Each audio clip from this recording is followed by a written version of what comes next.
Orchid Dottyback is a great fish to keep in the reef tank, and I actually like it better than the Royal Grandma. Obviously, the Royal Grandma is better when it comes to color, but the slender shape of the Orchid Dottyback really wins it for me. I know it's pretty specific and nerdy, but it is what it is. These guys were discovered by David Friedman, and their species name is Friedmani, so thanks David for discovering them.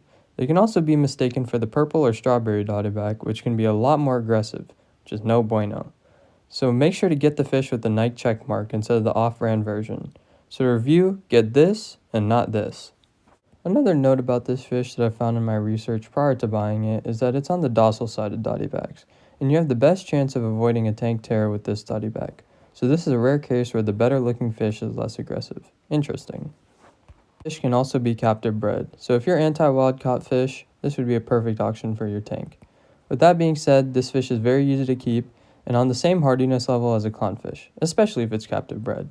These are rock dwellers, which makes sense given its slender composition, which allows it to weave through nooks and crannies.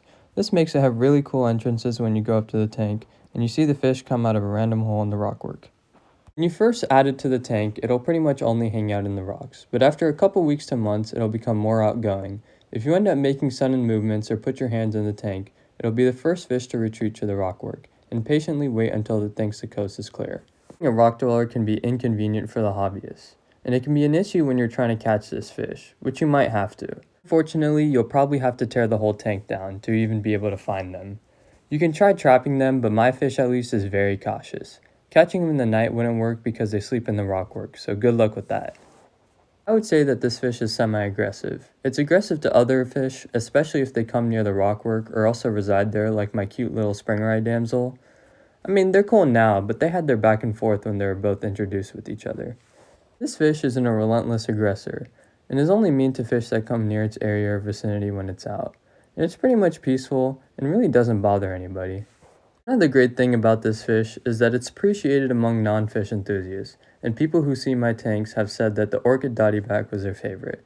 Granted, my selection of fish is like the Dollar General of saltwater fish, but for only $30 to $40, this is a beautiful fish for a budget-friendly price.